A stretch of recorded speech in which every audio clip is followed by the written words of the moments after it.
We all seem to agree that violence against police is unacceptable, yet more than 600 people who physically attacked Capitol Police officers were just put back on the street, part of a 1,500-person personal Trump army, now out there with people who have proven themselves willing to do violence on Trump's call. In only 10 days, some are already back committing crimes.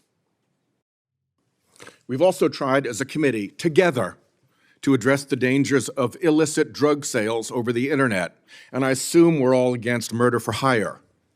But Trump also just pardoned a dark web operator sentenced to life in prison for trafficking illegal drugs online and accused of soliciting murders for hire.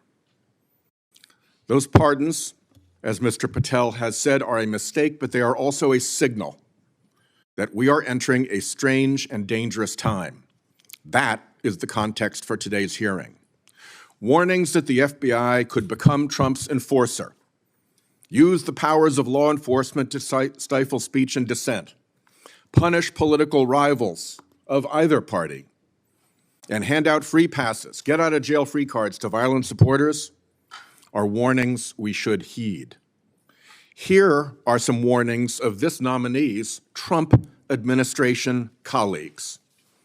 Former Attorney General Bill Barr said, "This nominee has virtually no experience that would qualify him to serve at the highest level of the world's preeminent law enforcement agency," end quote, "and we would never be able to command the respect necessary to run the day-to-day operations of the Bureau." That's for the deputy position. Former CIA Director Gina Haspel was reported threatening to resign rather than have this nominee serve under her. John Bolton, Trump's former national security advisor, said, "I didn't think he was qualified. I was forced to hire him." Trump's deputy national security advisor, the nominee's former supervisor, said, "His ideas are ludicrous. He's absolutely unqualified for this job. He's untrustworthy. And it's an absolute disgrace to even consider an individual of this nature."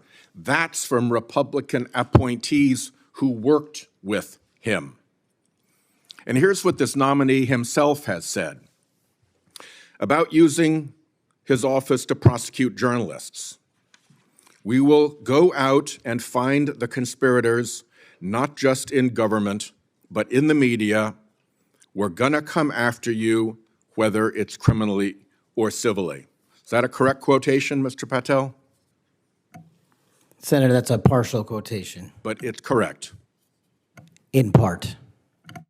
Regarding his publication of his enemies list, Mr. Patel proclaimed, "The manhunt starts tomorrow," and reposted a video depicting him taking a chainsaw to his political enemies. Is that you, Kash Patel, reposting that at the top of that page? Senator, I had nothing to do with the creation of that meme. Is that you reposting it, was my question. And that's me at the top. You said FBI agents were responsible for the violence on January 6th, and I quote you here, "beyond a reasonable doubt." Is that what you said? That's completely incorrect, and I appreciate the opportunity to address that. I'll give you an opportunity in writing, but this is my time now. Have at it. An Inspector Attorney General investigation found that that was false. And you said we should impeach judges who rule against Donald Trump, who are, in your words, political terrorists. When this nominee tries to explain all this away, keep one thing in mind. He's testified under oath before a Colorado judge who presided over a Trump case in which he was a witness. And the judge found, and I'm quoting here, he was not a credible witness.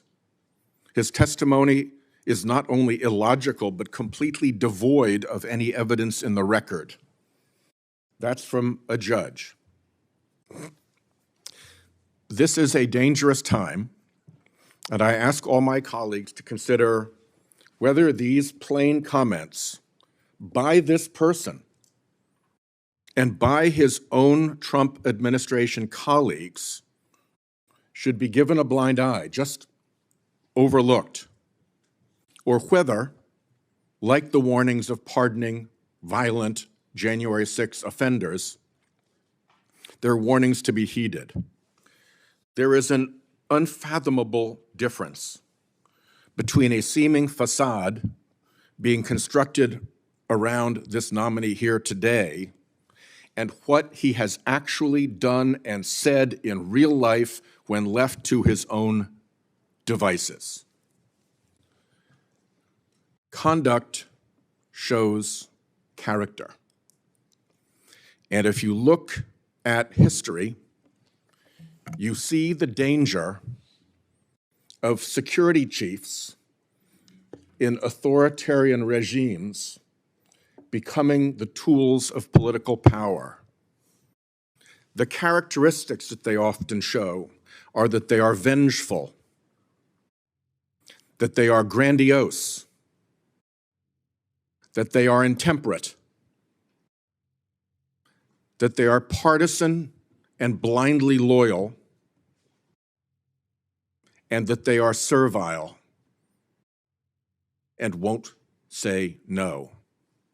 I'm afraid that the history of this nominee's conduct raises those warnings.